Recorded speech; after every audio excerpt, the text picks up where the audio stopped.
Elon Musk aurait proposé de financer la campagne présidentielle de Donald Trump en échange d'une influence directe sur ses décisions politiques. C'est ce qu'a récemment révélé The New York Times, dans une enquête explosive qui secoue Washington et inquiète sérieusement Paris.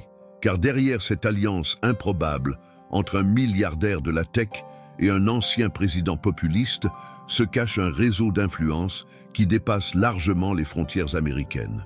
Depuis la reprise de Twitter devenu X, Elon Musk n'est plus simplement un entrepreneur visionnaire. Il est désormais un acteur central d'un jeu de pouvoir planétaire, un joueur hors norme capable de renverser les équilibres démocratiques, de manipuler les flux d'informations à l'échelle globale et de faire vaciller les certitudes politiques, même dans les capitales européennes. Et la France ne fait pas exception. Dans les cercles de renseignement français, on parle déjà d'ingérence algorithmique, de guerre de l'information et de cyber-influence stratégique. Les services sont en alerte. L'ombre de Musk plane sur les élections européennes, sur les débats de société et même sur la souveraineté numérique de l'Union européenne. Ce n'est plus de la science-fiction, c'est une réalité politique. Là où autrefois les médias traditionnels encadraient le débat public, X est devenu un champ de bataille où se croisent propagande, fake news, discours complotistes et manipulations ciblées. En autorisant Donald Trump à revenir sur la plateforme, Musk ne défend pas seulement une certaine idée de la liberté d'expression, il restructure les lignes idéologiques mondiales dans une dynamique qui fascine l'extrême droite française et inquiète les institutions républicaines. Marine Le Pen, Éric Zemmour, mais aussi une partie de la droite conservatrice voit en ce duo Musk-Trump un modèle d'insoumission, un catalyseur capable de briser les normes du politiquement correct, de renverser l'establishment européen et de séduire une jeunesse désenchantée par les élites. Mais derrière cette façade d'innovation et de liberté numérique se cachent des intentions bien plus obscures, collecte massive de données, orientation idéologique des algorithmes, financiarisation de la parole publique. La France, bastion des idéaux républicains, se retrouve exposée à une forme de colonisation numérique. Et face à cette vague, le gouvernement hésite entre régulation et confrontation directe, car la question n'est plus de savoir si Elon Musk a une influence politique. La vraie question, c'est jusqu'où cette influence peut-elle aller? Et surtout, comment un seul homme, sans mandat, sans contrôle démocratique, peut-il redessiner les contours du pouvoir à l'échelle globale, en toute impunité? Ce qui se joue ici, c'est bien plus qu'une alliance entre la Silicon Valley et l'Amérique trumpiste. C'est un nouvel ordre informationnel qui se dessine, où les frontières ne sont plus géographiques, mais numériques, idéologiques et culturelles. Et dans ce nouveau monde, la France devra choisir, résister ou s'adapter. Et vous, qu'en pensez-vous? Pensez-vous qu'Elon Musk représente une menace réelle pour les démocraties occidentales? Ou est-il simplement un provocateur qui bouscule un système trop rigide? Vos avis comptent énormément. Partagez votre opinion dans les commentaires. C'est là que le vrai débat commence. Si ce sujet vous interpelle, si vous sentez que quelque chose de plus grand est en train de se jouer derrière les apparences, laissez un like. Cela nous aide à faire émerger ce type de contenu. Et surtout, abonnez-vous pour ne rien manquer de nos prochaines analyses. Parce que ce qui arrive pourrait bien changer radicalement la façon dont nous comprenons le pouvoir et l'influence à l'ère numérique. Restez bien jusqu'au bout, car ce que nous allons vous révéler maintenant va bien au-delà d'une simple alliance Musk-Trump. C'est une plongée dans les mécanismes invisibles du pouvoir moderne où technologie, idéologie et stratégie géopolitique s'entremêlent dans l'ombre. Ce n'est pas dans un laboratoire secret ni dans une salle de guerre que les lignes géopolitiques du XXIe siècle sont redessinées. C'est dans les algorithmes. Ce sont eux, silencieux, invisibles, mais omniprésents, qui orientent les pensées, façonnent les opinions, modifient les émotions. Et derrière ces mécanismes abstraits, un nom revient avec une régularité troublante. Elon Musk. Ce magnate des technologies n'est plus seulement l'homme des fusées ou des voitures électriques. Il est devenu, presque sans que personne ne s'en rende compte, le maître du récit global. Depuis son rachat de Twitter, désormais rebaptisé X, Musk a consolidé une position inédite dans l'histoire moderne, celle d'un entrepreneur privé contrôlant l'une des plateformes de communication les plus puissantes au monde, tout en construisant des alliances informelles avec des figures politiques aussi controversées que Donald Trump.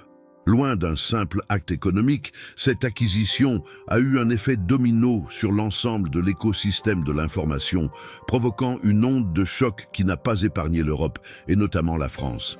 À première vue, la France pourrait sembler éloignée de ces manœuvres.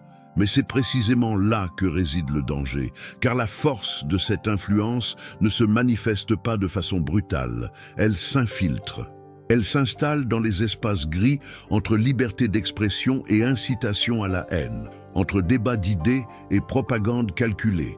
Et lorsque Musk a réactivé le compte de Donald Trump, c'est bien plus qu'un simple geste politique. C'était un signal, un feu vert à tous ceux qui veulent renverser les normes, casser les filtres de modération et réécrire la réalité à leur convenance. Les services de renseignement français l'ont bien compris. Depuis plusieurs mois, des rapports internes évoquent la montée en puissance d'une désinformation transatlantique, largement alimentée par les échos de la plateforme X.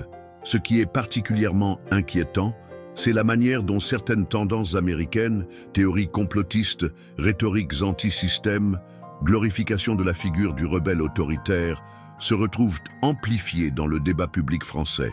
Et cette amplification ne se fait pas au hasard. Les algorithmes, sous couvert de neutralité, privilégient l'émotion, la division, la colère.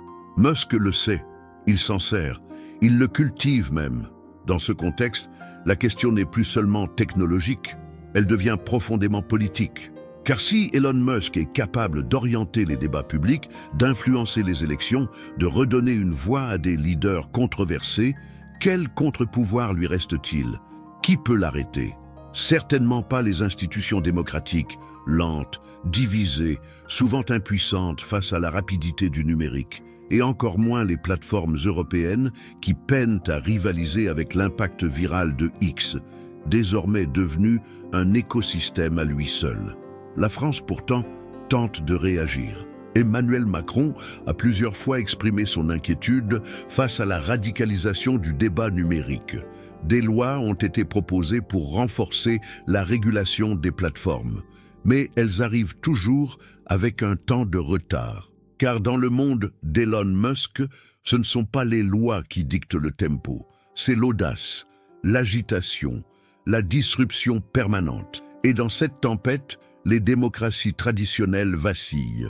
Plus troublant encore, la fascination qu'exerce Musk sur une partie des élites françaises. Dans les cercles technocratiques, on admire son génie. Dans les mouvements populistes, on applaudit son insoumission. Et dans les médias, on relaie chaque tweet, chaque provocation, comme un événement. Cette omniprésence transforme l'homme en mythe. Et le mythe, lui, échappe à tout contrôle. Mais un mythe peut aussi devenir un masque. Et derrière ce masque se cachent des enjeux bien plus sombres. Collecte de données massives, exploitation des émotions collectives, marchandisation de la vérité. Ce n'est plus seulement de la désinformation, c'est de l'ingénierie sociale à grande échelle. Et si la France ne prend pas la mesure de cette mutation, elle risque de se retrouver piégée dans un monde où la réalité ne se discute plus, elle se programme. Ce premier chapitre n'est que la surface. Ce que nous allons découvrir ensuite, c'est comment cette stratégie d'influence traverse les frontières, infiltre les campagnes électorales françaises et redéfinit le rapport entre technologie et souveraineté. Mais avant cela, j'aimerais savoir ce que vous, spectateurs attentifs, en pensez. Selon vous, Elon Musk est-il un génie incompris ou un stratège dangereux? Croyez-vous que l'information est encore libre? Ou est-elle désormais entre les mains de ceux qui contrôlent les plateformes? Écrivez en commentaire. Le vrai pouvoir, c'est l'algorithme. Si vous êtes arrivé jusqu'ici et que vous sentez vous aussi que quelque chose d'invisible agit derrière les écrans, votre opinion est essentielle pour nourrir ce débat. On continue.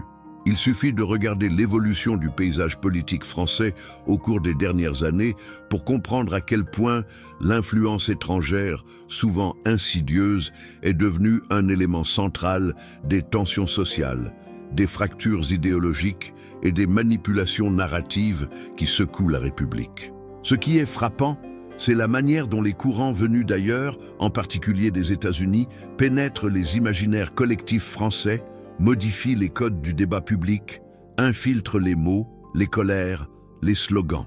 Et au cœur de cette vague transatlantique, un nom s'impose de plus en plus, Elon Musk.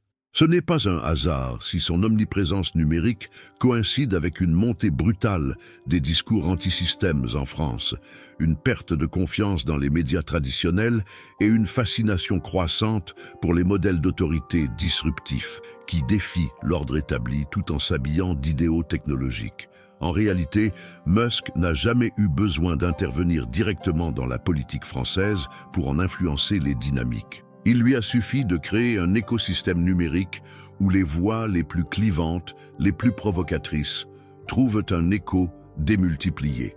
Depuis que X a remplacé Twitter, la plateforme est devenue une caisse de résonance mondiale pour les idées qui bousculent les cadres institutionnels, populisme algorithmique, radicalisation identitaire, rejet des élites, rejet des faits.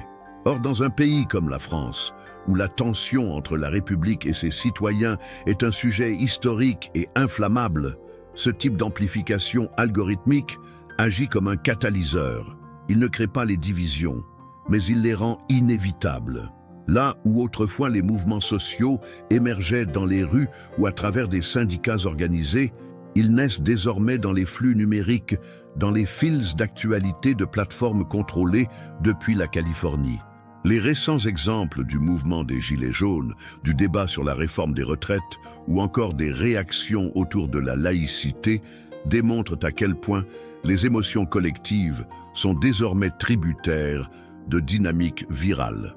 Elon Musk n'est pas la cause de tout cela, bien sûr, mais il est devenu un facilitateur. Il a offert aux idées marginales un terrain fertile, sans filtre, sans contrepoids. Et dans cette dérégulation de la parole publique, ce sont les principes mêmes de la République française, modération, équilibre, nuance, qui se retrouvent menacés. Ce qui est encore plus préoccupant, c'est l'absence de réponse cohérente des autorités françaises face à cette nouvelle forme d'influence. Si quelques voix s'élèvent pour dénoncer le pouvoir démesuré de Musk sur l'espace informationnel, elles restent minoritaires et souvent inaudibles. Les projets de régulation numérique menés à Bruxelles avancent, mais lentement. Pendant ce temps, le terrain est occupé. Des personnalités politiques françaises de tous bords utilisent X non seulement comme outil de communication, mais comme levier de polarisation. Ce n'est plus la politique qui influence les réseaux, ce sont les réseaux qui dictent le tempo politique. Et Musk, avec son mépris affiché pour les institutions européennes, sa stratégie du chaos créatif et son goût du conflit idéologique poussent cette logique à son paroxysme. Dans les coulisses, certains analystes parlent de « américanisation du débat français ». Mais ce terme est peut-être insuffisant. Il ne s'agit pas simplement d'un transfert culturel. Il s'agit d'une restructuration profonde du rapport à l'autorité, à la vérité, au dialogue. Là où la tradition républicaine française valorisait l'éducation, l'argumentation, le pluralisme raisonné, la dynamique imposée par les plateformes d'influence, et par Musk en particulier, favorise la vitesse, le clash, le simplisme. Et cette mutation n'est pas seulement un problème de forme, elle a des conséquences concrètes sur la manière dont les citoyens perçoivent les institutions, sur leur rapport au vote, à la loi, à la démocratie elle-même. En effet, la perception de l'État en France repose historiquement sur un équilibre fragile entre verticalité et consentement. Or, cette verticalité est aujourd'hui systématiquement remise en cause par les récits alternatifs circulant sur X, nourris par des comptes anonymes, des figures d'influence hors sol, souvent répercutées par des algorithmes qui privilégient la viralité au sérieux. Elon Musk, en se posant en défenseur d'une liberté d'expression absolue mais asymétrique, a offert un boulevard à toutes les formes d'attaque contre les symboles de la République. L'Assemblée nationale, les médias publics, l'éducation nationale, la justice. Ce climat nourrit un ressentiment profond, difficile à apaiser, parce qu'il se construit sur des impressions plus que sur des faits, sur des affects plus que sur des réalités.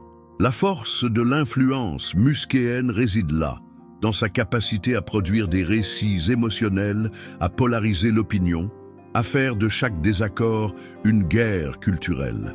Et dans une société française déjà traversée par des tensions identitaires, sociales et politiques anciennes, ce carburant idéologique est hautement inflammable. Ce chapitre vous parle? Avez-vous déjà ressenti cette influence invisible qui traverse les débats, les émotions, même les silences? Dites-le moi en commentaire. Tapez la phrase « La République est sous tension » si vous sentez que ce que nous vivons dépasse largement les apparences politiques. Vos retours, vos mots, vos perceptions enrichissent ce débat qui ne fait que commencer. La France n'est pas un pays comme les autres dans l'imaginaire politique mondial.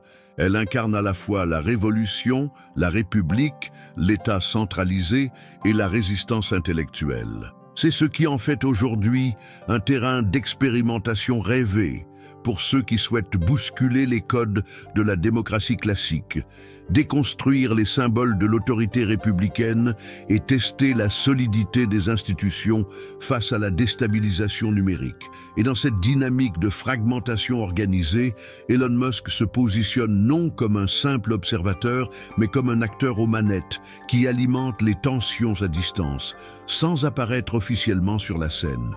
La réactivation du compte Twitter de Donald Trump n'est pas qu'un geste politique américain. C'est un signal à tous les populismes connectés, y compris ceux qui montent en puissance en Europe et notamment en France. En réintégrant Trump dans l'espace numérique global, Musk a non seulement restauré une voix, mais aussi un style, une méthode, une philosophie de confrontation permanente. Cette logique du choc, du contournement des médias, du mépris pour les experts et les institutions, a trouvé un écho immédiat dans les discours de figures politiques françaises comme Éric Zemmour, Marine Le Pen ou même certains députés influents de la droite radicale. Ce mimétisme idéologique est d'autant plus préoccupant qu'il est amplifié par des mécanismes technologiques bien rodés. Les publications qui polarisent, qui créent de la colère, de la peur, du ressentiment, sont systématiquement propulsées dans les fils d'actualité. Ce n'est pas le fruit du hasard, c'est une stratégie algorithmique parfaitement assumée par Musk qui affirme régulièrement que le chaos est une forme d'énergie nécessaire pour faire tomber les vieux systèmes. Cette philosophie techno-anarchiste séduit de plus en plus de jeunes Français désabusés, qui voient dans le rejet des élites une forme de vérité brute, de sincérité brutale, face à un monde perçu comme corrompu ou verrouillé. Mais cette dérive numérique a des conséquences bien réelles.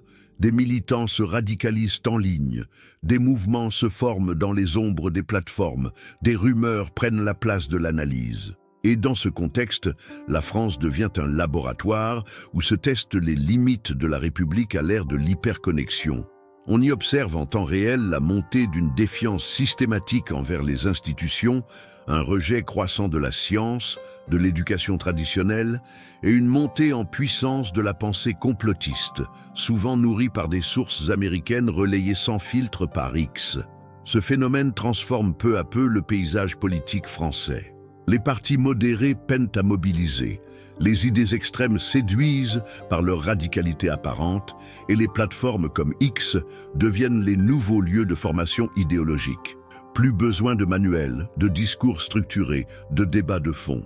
Quelques phrases percutantes, des vidéos courtes, des images chocs suffisent à créer un mouvement. Et cette instantanéité est précisément ce qui déstabilise la démocratie française, historiquement construite sur le débat, le temps long, la réflexion collective. Ce que nous voyons émerger, c'est un modèle politique profondément transformé par la logique des réseaux. Un modèle où l'émotion l'emporte sur l'argument, où la vitesse écrase la nuance, où l'image remplace l'idée. Et Musk, en promouvant ce modèle par ses décisions et ses provocations, devient une figure centrale de ce bouleversement. Il ne gouverne pas, mais il influence. Il ne légifère pas, mais il oriente. Il ne vote pas, mais il mobilise. Et dans cette nouvelle configuration, la souveraineté des États se dilue peu à peu dans les protocoles, les serveurs et les flux qu'ils contrôlent. Vous avez vu ce glissement vous aussi ? Avez-vous l'impression que le débat public se transforme en champ de bataille émotionnel où tout devient spectacle et attaque? Dites-le en commentaire. Tapez la phrase « La politique est devenue un algorithme » si vous ressentez cette fracture dans votre quotidien. Alors que la France tente de contenir cette vague idéologique et algorithmique, c'est toute l'Union européenne qui entre dans la ligne de mire. Elon Musk, par ses choix stratégiques et ses provocations ciblées, a montré à plusieurs reprises son mépris pour les tentatives de régulation venues de Bruxelles. Il dénonce ouvertement les directives européennes sur les contenus haineux, les règles sur la modération, les limites imposées à la collecte de données. Et en réponse, il menace de quitter le marché, de fermer des bureaux, voire de créer un système parallèle libéré des contraintes démocratiques. Ce bras de fer révèle une fracture profonde entre la logique des États-nations européens, fondée sur la légalité, le contrôle, la transparence, et la logique de la Silicon Valley, fondée sur l'innovation rapide, l'opacité technologique et la domination par l'usage. Musk incarne cette logique dans sa forme la plus agressive, celle d'un empire numérique sans frontières, qui se moque des lois locales, qui ne répond devant aucun électeur, mais qui influence des millions de citoyens au quotidien. Et dans ce contexte, la France devient à la fois un symbole et un bouclier. Symbole, parce qu'elle représente une idée de la démocratie raisonnée, de l'humanisme régulé, de la souveraineté républicaine. Bouclier, parce qu'elle tente, parfois seule, de résister à cette déferlante d'hyperliberté toxique où tout se dit, tout se vend, tout se manipule.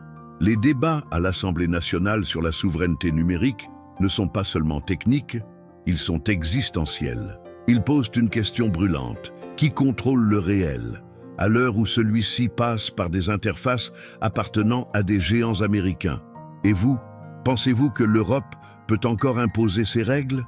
Croyez-vous que Musk finira par plier ou continuera d'imposer ses codes au reste du monde? Tapez. Le vrai pouvoir n'a pas de passeport. Si vous sentez, vous aussi, que quelque chose d'énorme est en train de se jouer au cœur même de nos libertés. Ce qui rend Elon Musk si dangereux, ce n'est pas seulement sa fortune, son réseau ou sa popularité. C'est l'absence totale de frontières entre ses intérêts industriels, ses opinions personnelles et son pouvoir d'influence globale. Il est partout à la fois, patron de SpaceX, de Tesla, de Neuralink, mais aussi architecte du réseau Starlink, outil stratégique de communication par satellite déjà utilisé en Ukraine et potentiellement en France dans le futur. Il est à la fois ingénieur, provocateur, influenceur, décideur, et surtout, il n'est responsable devant personne. Cette absence de contre-pouvoir réel transforme Musk en un souverain numérique d'un nouveau genre. Il ne contrôle pas un pays, mais un territoire invisible, fait de données, de serveurs, d'abonnés, de codes. Il gouverne un imaginaire collectif, et dans cet empire, les lois traditionnelles n'ont plus de sens. Ce sont ces règles qui s'appliquent. Ces décisions, souvent prises de façon impulsive, peuvent bouleverser des campagnes électorales, faire chuter des marchés ou désinformer des millions de personnes en quelques heures. Sa parole vaut plus qu'un communiqué officiel. Son tweet, plus qu'un vote. Et ce pouvoir-là, inédit, change tout. Il brouille la notion même de souveraineté, d'autorité, de légitimité. Il oblige les États à se repositionner non plus comme garants de l'ordre, mais comme acteurs fragiles d'un espace qu'ils ne maîtrisent plus. Et en France, cette prise de conscience commence à émerger, lentement, trop lentement. Vous avez vu cette montée d'un pouvoir sans visage, d'un empire qui parle toutes les langues, traverse toutes les frontières, mais n'obéit à aucune loi? Commentez, le futur est déjà entre ses mains. Si vous pensez que Musk incarne quelque chose de plus profond que la simple innovation. Ce n'est plus seulement une bataille idéologique ou technologique, c'est une guerre ouverte, mais invisible, pour le bien le plus précieux de notre époque, l'attention.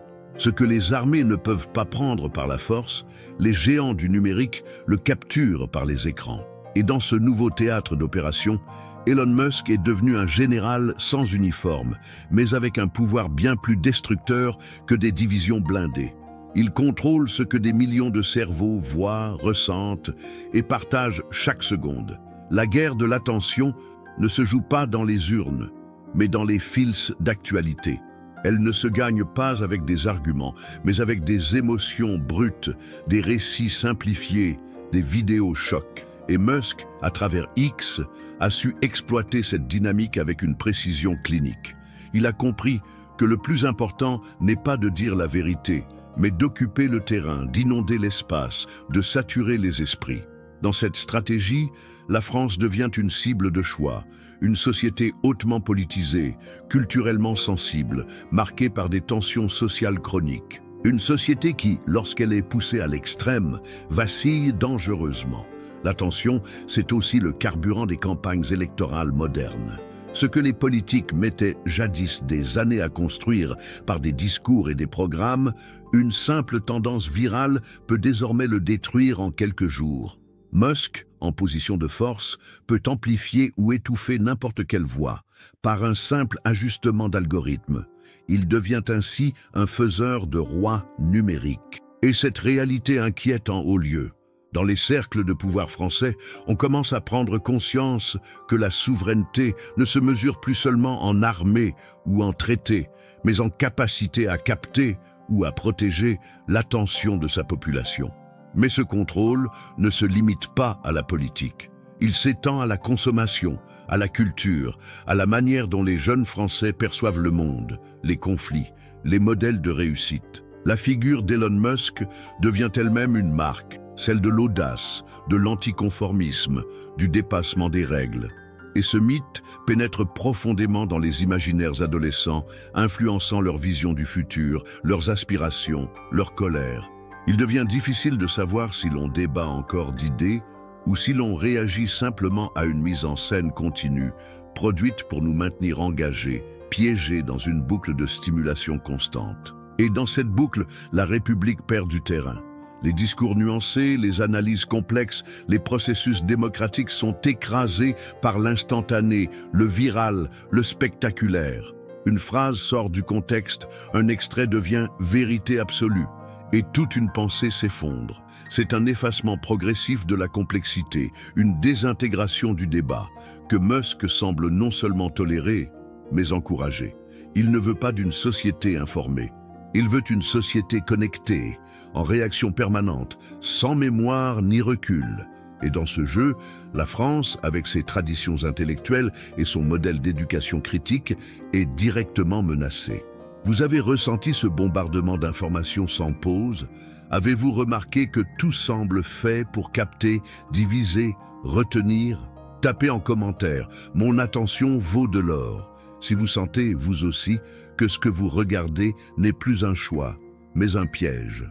Il fut un temps où la souveraineté s'exerçait à travers des lois, des institutions et des frontières. Mais dans l'univers numérique actuel, ces repères s'effondrent. Le territoire est devenu immatériel, les lois lentes et floues, et les frontières ne sont plus que des lignes fictives sur des cartes dépassées. Elon Musk n'a pas besoin d'envahir un pays pour y imposer sa présence. Il lui suffit d'y faire circuler ses applications, ses satellites, ses réseaux, ses idées. En France comme ailleurs, cette influence est désormais structurelle. Elle est ancrée dans le quotidien des citoyens, parfois même dans leurs gestes les plus simples. Scroller, liker, partager. Ce qui inquiète, c'est que cette pénétration se fait sans mandat, sans consultation, sans débat. Elle est subie, jamais choisie. Les infrastructures numériques françaises, qu'il s'agisse des données, des outils de communication ou des relais d'opinion, sont, pour beaucoup, dépendantes de technologies américaines. Et parmi elles, celles de Musk tiennent une place centrale. Starlink, par exemple, pourrait à terme devenir une alternative stratégique à l'Internet terrestre en zone rurale ou en cas de crise. Mais derrière cette opportunité se cache une question. Qui contrôle la connexion? À qui appartient l'espace numérique dans lequel évoluent les Français? La réponse est troublante. Car si Musk décide demain de couper un accès, de modifier une interface ou de censurer un contenu, il le fera selon ses propres critères, ses propres intérêts. La souveraineté française sera impuissante. Aucun ministère, aucune assemblée ne pourra intervenir. Ce transfert de pouvoir, non négocié, silencieux, est déjà en cours, et il redéfinit le rôle des États dans l'équation du pouvoir moderne. Le paradoxe, c'est que cette dépendance est souvent présentée comme une avancée technologique. On célèbre la rapidité, l'innovation, l'accès illimité, mais on oublie que chaque clic alimente une machine qui n'obéit à aucune règle nationale. Et dans ce contexte, la France perd peu à peu sa capacité à protéger ses citoyens, à garantir leur libre arbitre numérique, à faire respecter ses valeurs dans l'espace virtuel. Ce n'est pas une dystopie, c'est une réalité tangible, observable, et elle exige une prise de conscience collective. Car si nous ne réagissons pas, si nous ne redéfinissons pas nos rapports à ces technologies, alors nous acceptons de fait un monde où la souveraineté est une illusion, où les décisions sont prises à Palo Alto et non à Paris. Vous vous sentez concerné par cette perte de contrôle? Vous pensez qu'un pays peut encore protéger ses citoyens sans contrôler son espace numérique? Tapez « Je veux une souveraineté réelle » si vous pensez que la liberté ne peut exister sans indépendance technologique. Il ne s'agit plus seulement de technologie, mais de transmission. Une idéologie ne se propage plus par des livres ou des manifestes, mais par des formats courts, des tendances virales, des citations percutantes. Et c'est précisément là que réside le génie noir de l'influence muskéenne. Il ne dit pas directement ce qu'il faut penser, il crée un écosystème où certaines idées deviennent inévitables. Dans l'univers de X, certaines positions semblent naturelles, d'autres inaudibles. Ce n'est pas une censure brutale, c'est une sélection subtile, algorithmique, qui oriente l'opinion sans jamais lever la voix. Cette forme d'idéologie liquide, fluide, s'infiltre partout. En France, elle nourrit la désillusion politique, alimente le rejet des élites, rend la radicalité séduisante. Le discours devient simplifié, polarisé, calibré pour faire réagir et non réfléchir. Et ce processus, lent mais constant, modifie en profondeur la culture politique française. On ne débat plus pour comprendre, mais pour gagner. On ne construit plus, on s'oppose, et l'ombre de Musk plane encore et toujours, comme une autorité silencieuse mais omniprésente. Ce modèle d'influence n'a ni visage ni slogan. Il est dans l'architecture même de l'information. Il est dans les silences des plateformes, dans les tendances promues, dans les comptes mis en avant. Il n'a pas besoin d'armée, il a des followers. Il n'a pas besoin d'idéologie structurée, il a la viralité. Et cette forme de domination douce, presque invisible, est sans doute la plus difficile à combattre, car elle donne l'illusion de la liberté, tout en orientant les esprits vers une direction unique. Vous avez perçu cette idéologie déguisée? Vous sentez que certaines idées circulent partout, pendant que d'autres disparaissent sans bruit? Tapez « Je veux voir clair » si vous pensez que la liberté commence par la lucidité. Si vous êtes arrivé jusqu'ici, c'est que quelque chose en vous a résonné. Peut-être une inquiétude, une prise de conscience, ou simplement cette envie de mieux comprendre les forces invisibles qui façonnent notre monde. Ce que nous avons exploré ensemble dépasse de loin le simple fait d'Elon Musk ou des réseaux sociaux. C'est un miroir tendu à notre époque, à nos choix, à notre liberté. Alors maintenant, c'est à vous. Dites-nous en commentaire comment ce contenu vous a touché. Quelle phrase, quelle idée, quel passage a éveillé en vous une réflexion profonde. Nous lisons chacun de vos messages avec attention, car ce dialogue, sincère, sans filtre, est au cœur de notre mission. Et si ce sujet vous a interpellé, si vous sentez qu'il est essentiel de continuer à ouvrir les yeux, à creuser, à questionner, alors abonnez-vous à cette chaîne. Cela nous aide à poursuivre ce travail d'enquête, d'analyse, de vérité. Laissez un like si vous pensez que ce genre de contenu mérite d'être vu. Partagez, discutez et surtout, ne partez pas tout de suite. Le prochain épisode est déjà là, sur votre écran, prêt à vous emmener encore plus loin. Ce n'est que le début.